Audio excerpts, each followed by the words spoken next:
So for today, we are very glad to host both Chenyu and Zongyu to present their paper HAGEN, Homophily-Aware Graph Convolutional Recurrent Network for Crime Forecasting. Um, and we'll start with Zongyu Ling, who is a CS PhD student from UCLA, graduated from Tsinghua University. His research interest lies broadly in AI for content generation, such as large language models and diffusion models, and AI for science. For example, time series forecasting. And Chenyu Wang is now a PhD student at MIT EECS, advised by Prof. Caroline Uller and Prof. Tommy Jacola. And prior to that, she attained her bachelor's degree at Tsinghua University. Her research interest lies broadly in machine learning, representation learning, and AI for science, especially for computational biology. And I will hand the mic to the speakers.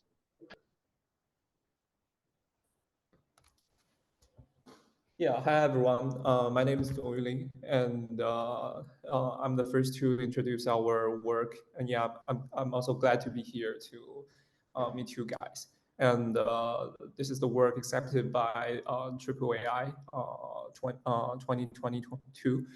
And the paper name is Homophily-Aware Graph Convolutional Recurrent Network for Crime Forecasting. So here's the outline of our today's presentation, which will be divided into 5 sections. So first of all, I will introduce the background of our paper. So the goal of our paper is the crime forecasting problem, which is to predict different types of crime for each geographical region, like a neighborhood, in the near future. So it might have a wide range of applications. For example, it can improve the allocation of police stations towards a safer society.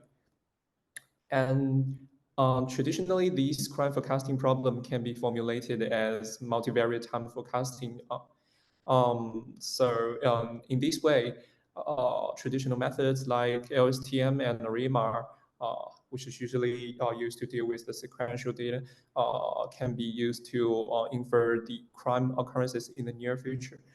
And the major defect lies in this method is that they often ignores the dependencies between regions, so that the model will train and infer each region independently. And one recent work published on the ECML PKDD have shown that the geographically closer the two regions, the more likely that the two regions will share similar crime patterns. And this tells us that we can use like a graph neural network based method to model the correlation between different regions using the geographical distance. And we can use the graph neural network to help us predict the crime occurrences in the near future. And these papers have shown a great relative gain compared with those traditional methods like LSTM and MLP. And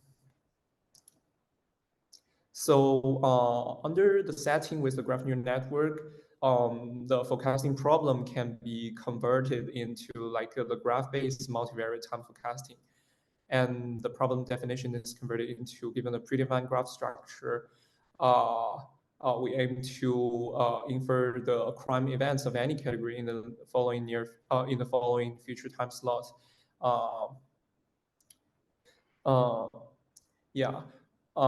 However, the assumption that the closer the two regions can reflect the similar crime patterns is not always the case. Here's an example of the bad cases in those predefined graphs defined by the geographical distance. For example, as you can see in the figure on the right-hand side of the slides, the University Park and downtown area are actually 2 blocks in LA. They are geographically close to each other. However, they have totally different crime patterns.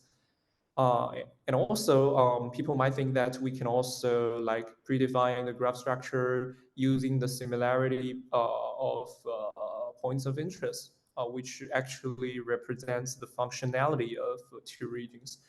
Um, so, but in this case, it can also have some like corner case which break this law. For example, as you can see in the figure, the Chatworth Reservoir and the University Park are actually far away geographically, uh, uh, share similar crime patterns. Uh, so. Uh, so these two examples actually tells us that the predefined graph, no matter you define it by geographical distance or points of interest, they are not always good enough. So this tells us that we can actually regard the graph structure as a optimizable object and put it into our whole training loop for a better training for a better training process. So Um, so within so once we regard the graph structure is a new optimizable object, now we can have a new problem setup, which is as follows: that given the predefined graph structure, we aim to both learn how to predict future crime occurrences, and also we want to learn the adaptive region graph structure that can capture the crime patterns among different regions. Yeah, as you can see in the formula. We also want to learn the graph structure during our training process. So the next question is that how can we learn the adaptive graph structure? Or we can say, what goal shall we achieve during the process of the optimization of the graph? Um, so a strong assumption, we borrowed from some theoretical analysis paper of GN, is that, which is also called the Homophily assumption, and it says that the neighboring nodes tend to share similar features and labels, so that the graph data can cater better for the mechanism of the graph convolution network. Yeah, so in our case, to fit for the graph convolution, the adjacent region nodes are expected to share similar crime patterns. And to further prove this point, we actually conduct several preliminary experiments. For example, we compute the homophily ratio of the region graph constructed by geographical distance across different months.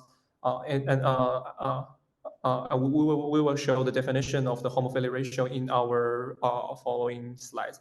So we use the homophily ratio metric to measure the, the probability that the two nodes tend to share similar geographical distance, and we show that the higher the homophily ratio, the higher the performance of the graph neural network based method. So the preliminary experiments actually tells us that utilizing these homophily assumption for prediction can be very beneficial. And then we want to show the general framework of our model. So first of all, to discover the hidden associations among different region nodes, a graph learning layer with our proposed homophily constraint will first learn a weight matrix. And this weight matrix will be used as an input to the graph diffusion convolution modules uh, for capturing the dependencies on spatial domain. And then the graph convolution modules are interwoven with the GRU network, which is a variant of the RN, and it is used to further capture the temporal dependencies. And in order to capture the underlying dependencies between regions and crime categories, we also introduce crime embedding to compute the dependency matrix between region and crime category. And finally, to obtain the predictions for computing the cross entropy loss, we use a MLP-based decoder module to help us project the hidden features output by the spatial temporal modules as mentioned above. And we get the desired output dimension for the final loss computation. So next, I will move forward to Chenyu, and she will introduce more about the details of the algorithm and the details of our experiments. Can we ask some questions now, or do you want to wait for the question at the end? Yeah, you can ask. You are free to ask questions at any time. Okay, thanks. So can you go back to the previous slide about the homophily? The experiments you show with homophily. So what do you do with the graphs that you observe low homophily? Does that mean that the GNN-based model wouldn't perform well, or you should just use a different kind of model for those? Yeah, we actually do a fair comparison that we that actually for each, as you can see the figure, that's for each crime category, we actually compute the homophily ratio of the graph for them for each crime category. So each crime category has actually different homophily ratio. So for the yeah. So for the crime category that have low a low homophily ratio, then the assumptions in GNN about the homophily would actually be a bottleneck of its performance. Yeah. For example, that the offenses and robbery, these two categories actually have a higher homophily ratio. So that when we implement the GN-based model for these two crime categories, we actually observe higher performance of those GN-based methods. Yeah, and also like in some categories like assault and and something like that, and battery, they actually have lower homophily ratio.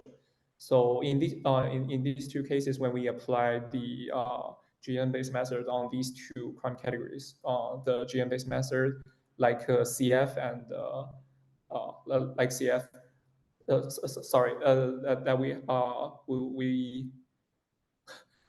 the CF in this figure actually means the GN-based methods. So Oh, okay. So the blue one is the one that we should look at. Okay. yeah, the blue one is the GN-based methods. Yeah, and okay. So even for low homophily, they still outperform the other colors, basically. Yeah. Okay, thanks.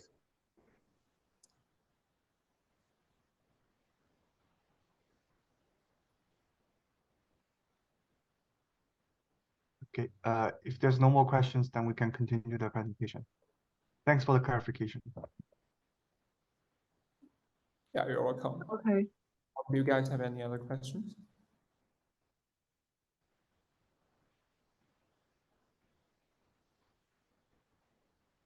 Yeah, so let's move on to Chenyu.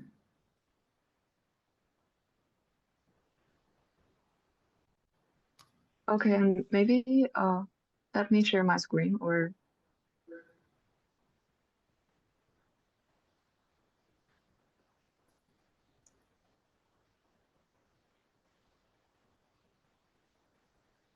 can you see it? Yes. Okay, great.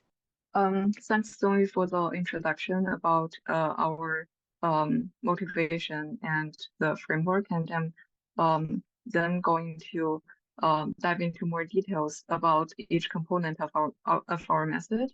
And first, as we mentioned previously, we hope to learn a graph adaptively instead of using a fixed graph like a distance-based or POI-based graph, because of the advantages of using an adaptive graph and also the homophily like properties as we discussed before.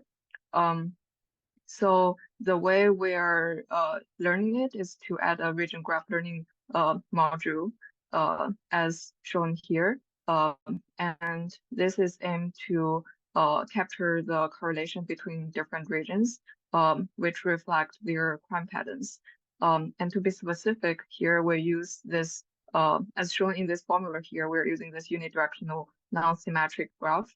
And first, we learn this ZS and ZT as the region embedding of each region node.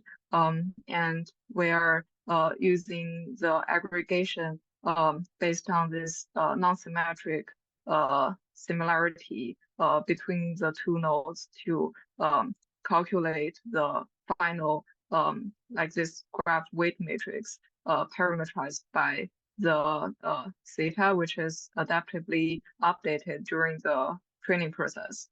And we observed that this unidirectional non-symmetric graph, empirically, it performs better than other ways of like modeling this adaptive graph. And we think this may be due to the phenomenon that, so in our crime forecasting problem, the change of a region's security condition may indicate another, the change of another region's security condition. So this is kind of like a crime flow, and this unidirectional graph will fit this case better. And after we have this adaptive graph, the other question is what we should consider to learn a good region graph, in addition to preserving the node similarity as already being captured by the like graph formulation in the previous slides. So following what we talked before and following the basic homophily assumption of the graph neural network, our intuition is that we want to learn a region graph with high homophily ratio, which means that the neighboring region nodes will be more likely to share similar crime patterns. And in that way, the graph will be like in good accordance with the GNN process, and it will lead to good performance. And so here we first need to extend a little bit the definition of a homophily ratio. So in previous papers, the homophily is defined as the number of neighbors that share the same labels over the number of total neighbors. And because here we have an adaptive graph, so our adjacent matrix is not one hot, it have actually edge weights. So we extend this to customize for our adaptive graph. And the homophily ratio is now the sum of all the edge weights of its neighbors that share the same labels as shown in the numerator, and the denominator is the sum of all the edge weights corresponding to one node. And given this, we can calculate this homophily ratio, and because the maximum of this homophily ratio is 1, we add a L2 loss between the homophily ratio of the adaptive graph and 1 to encourage the homophily property of the adaptive graph. Yeah, and we have already constructed the adaptive graph and have good constraint for that. So the next step is how to incorporate the spatial and temporal correlation in the data. And first is about the spatial correlation. So we follow previous works to use the diffusion graph convolution way to capture the spatial correlation. And here, so the propagation of the crime patterns between regions is modeled as a diffusion process from one region's first order neighbors to its mth order neighbors, where m is a hyperparameter we can tune. And also in the reverse way. So this diffusion is captured in this S, SO and SM, where O means outcome and outgoing, and I means ingoing. Differently, we are actually using a directional aware diffusion graph convolution as modeled by this DW matrix here, which is a diagonal matrix. This actually represent the preference, the preference of a region I on its ingoing diffusions. So a high value of this DW will means that the region prefers the ingoing diffusion more to outgoing diffusion. So if a region is more likely to be affected by other regions, then it to affect other regions, it will have a higher DW value. Yeah, and via this directional aware diffusion convolution function, each node or each region will learn its own way to perform the aggregation of crime patterns from its neighboring nodes, and we can produce the meaningful hidden output for further computation. And as we have constructed the spatial relationships, because we know that the neighboring nodes in the historical time slots may contribute to the current prediction, and we want to also model the temporal relationships. And here we use the DCGRU unit to capture the temporal crime dynamics.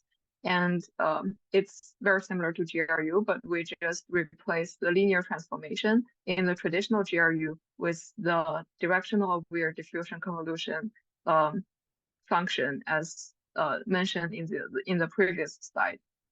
And now we have already completed the encoder part to form a hidden state for each region node, and they are further delivered to the decoder here for the future crime forecasting. And the decoder is quite simple. It's MLP based decoder to map the encoded hidden states to the output for crime forecasting in a nonlinear way. And it has these formulas. So based on the hidden state, the encoded hidden state of each node, we use this MLP to predict its corresponding crime categories, crime category labels as our target output. So to sum up, our final loss function have two components. One L crime is the target loss, which is the cross entropy loss of our crime prediction. Sum over all the, this C is crime categories. We have 8 different crime categories.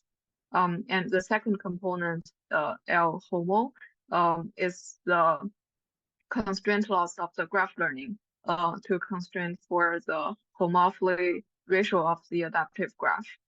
And lambda is the trade-off parameter between those two components. And now I'll introduce the experiments we have done. I see a raised hand. Yes, I have a quick question. Before we go to the data sets, can you explain more about, can you go back to the previous slide?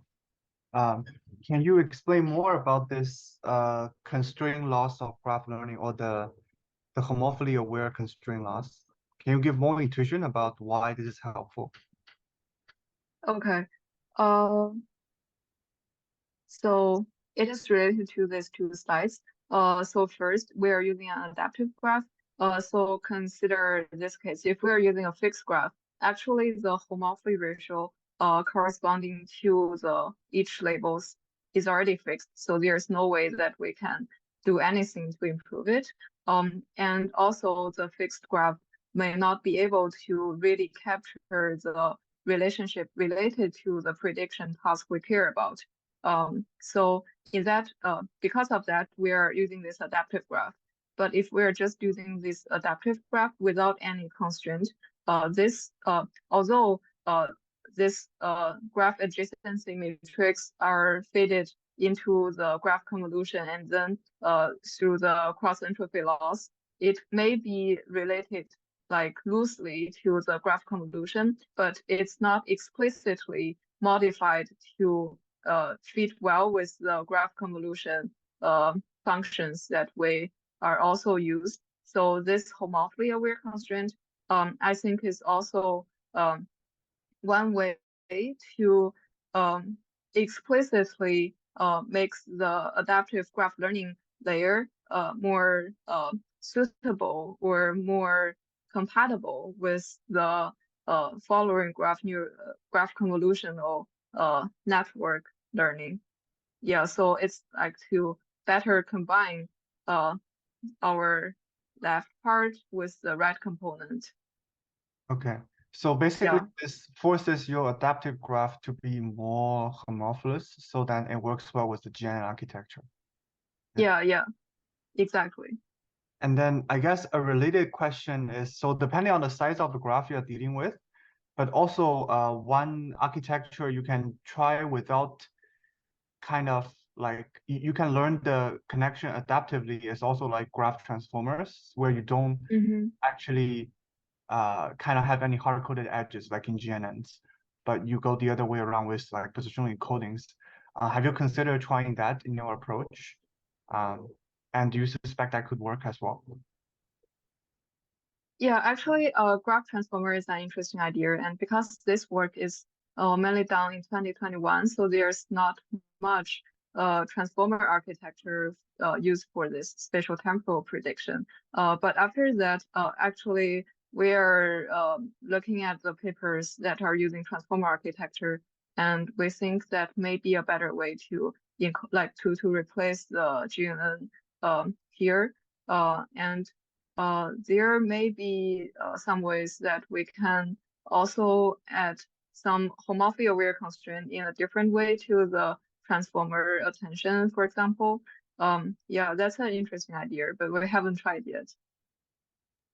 Okay, sounds good. Thanks. No problem. Are there other questions before I'm going to the experiment part?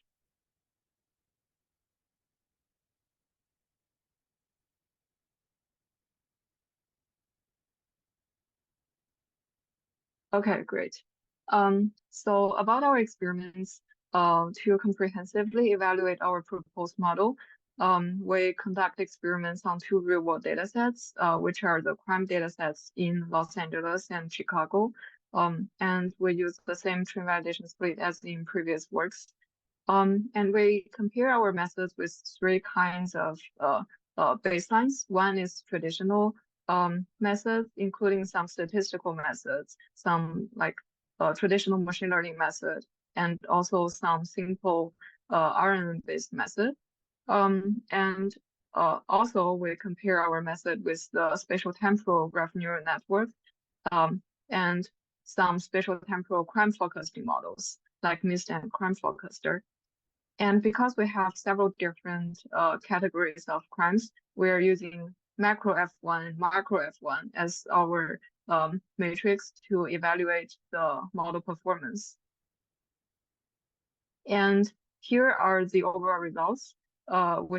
We can summarize this into three key observations. The first is that our model achieves significantly better performance over all different types of state-of-the-art baselines in terms of both the evaluation matrix on both data sets. And secondly, we can see that over all the models, the graph-based models, which are in the right, generally outperform the non-graph-based models in the left, which indicates that graphs can better capture the spatial relations between regions, compared with both grid-based method like MIST and other traditional methods. And the third observation is that our model consistently outperforms the state-of-the-art crime-fall cluster, which showcase the effectiveness of our adaptively learned graph with the homophily-aware constraint. And in addition, it also performed the spatial temporal GNN methods like graph wavenet and MTGNN. So both of them have adaptive graph, but they don't have the homophily-aware constraint. So this suggests the importance of incorporating the homophily-aware constraint for learning the region graph. And we also conduct an ablation study to evaluate how each. Oh, I see another hand. Please. I have a question on this slide. First one, when you say overall result, is this for all of the crime types combined, or is this for specific of the crime types? Okay, so here this is two data sets we are using. This is Chicago, this is Los Angeles. And also because it have several different months. So this month here means August is the month in the test set to be predicted. So as we mentioned, we are splitting to 6.5 months for training, 0.5 for validation, and 1 for test. So it's a rolling window based way to form our different training data set. Yeah, and we calculate the macro and micro F1 for an aggregated performance over all 8 different crime categories. I think we also have per crime category performance comparison in our paper, and also I remember to be in this slide. I'll talk later. Okay, thank you. No problem.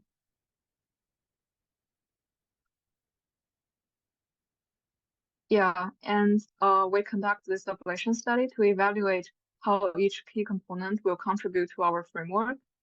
So we consider 3 main degrade variants, which remove the homophily-aware constraint, the region crime dependency, and the graph learning layer, respectively.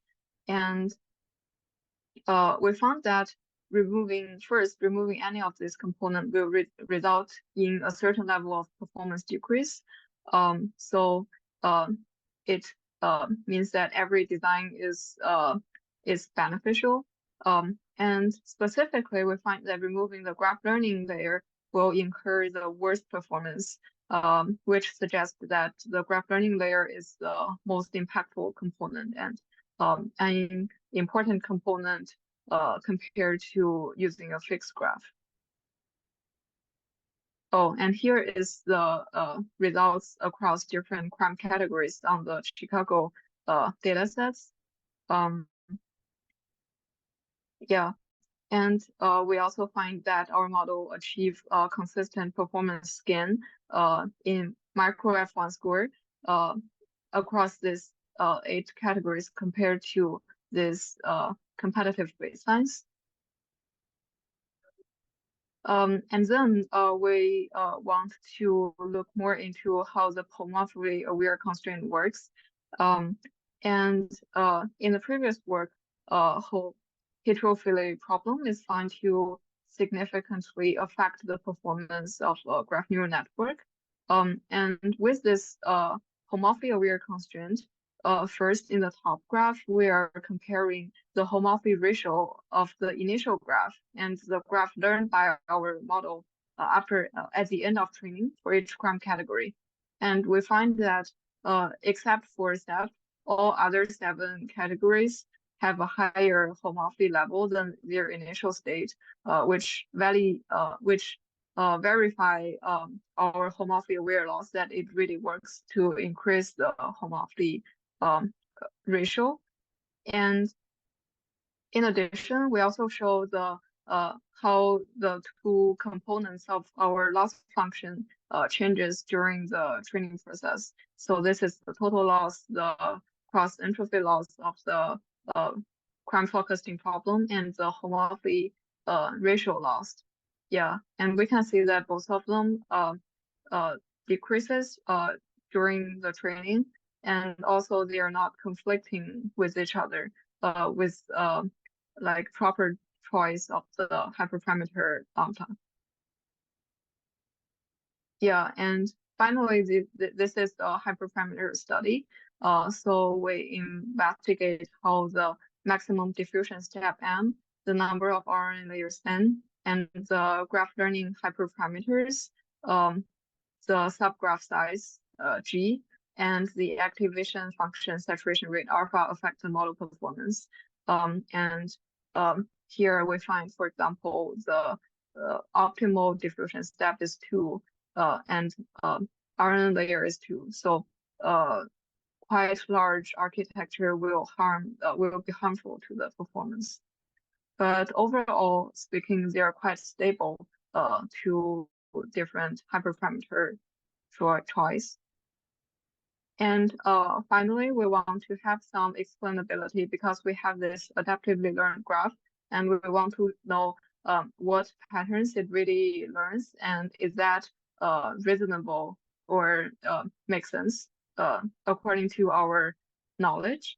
And so here, as an example, we analyze the hidden relationship reviewed by the learned weight matrix by comparing the neighboring nodes of some popular regions in the predefined geographical distance-based graph, and also in the graph learned by our model. And for example, we take the University Park region of Los Angeles as an example to illustrate this pattern. We can see that this learned graph, so the more dark the color is, the higher like relationship, the higher weight that it is in the learned graph. And we can see first the learned graph is very different from the geographical distance graph. It didn't learn its neighbors to be more similar to this University Park region. And actually, in terms of geographical distance, the University Park is adjacent to downtown. But because a major university, actually USC, located in University Park, so it have a strong public safety department, and this makes it have a very different pattern from its adjacent neighbors like downtown in terms of crime events. And in contrast, our adaptive region graph is more successful in capturing this crime-related similarities, as shown in these new neighbors learned by this graph.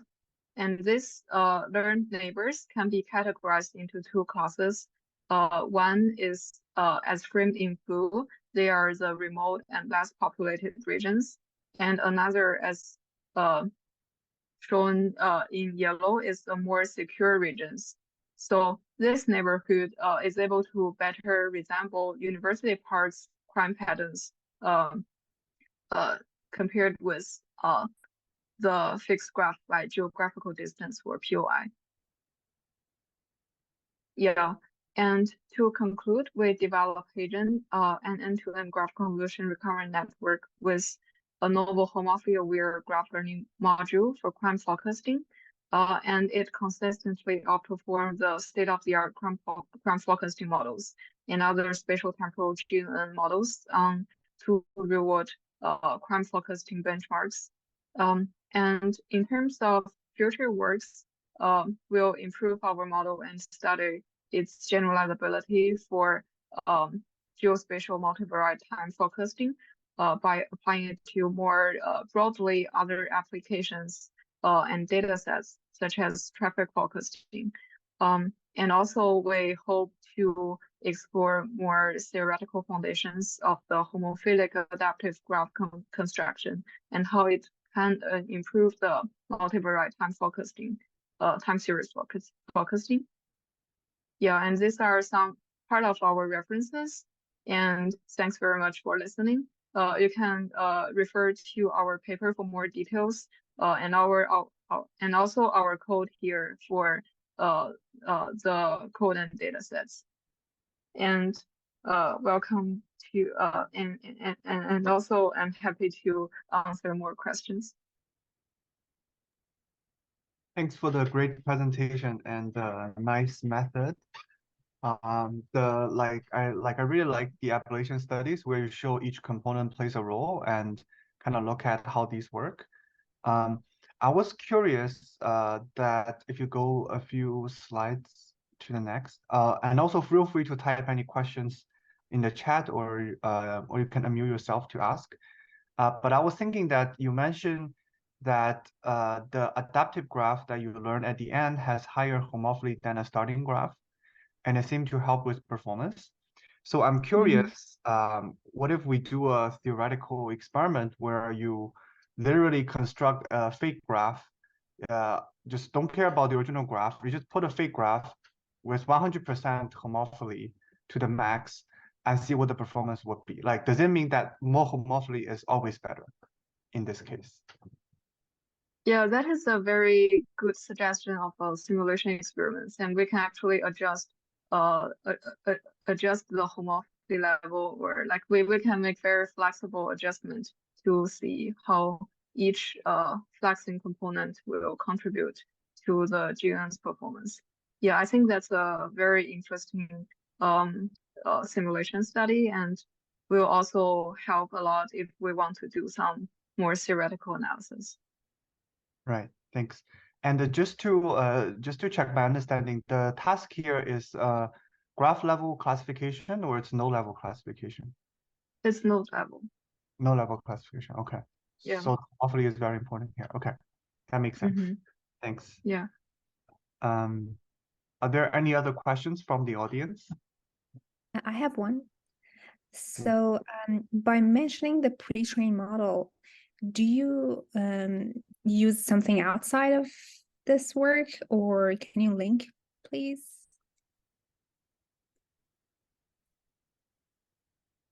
Yeah, here. The crime recording. Okay.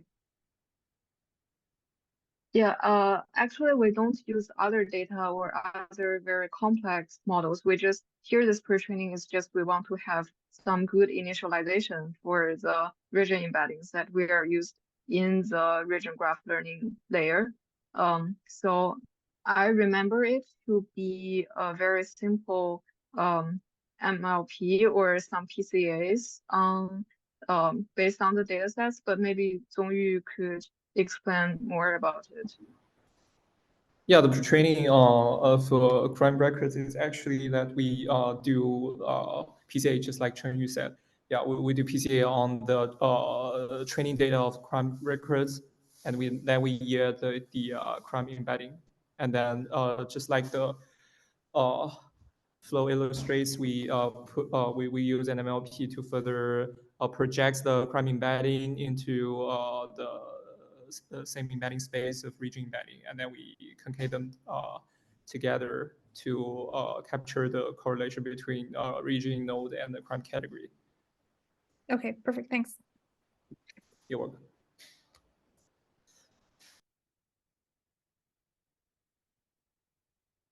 Yeah, you can refer more details on the paper about this part.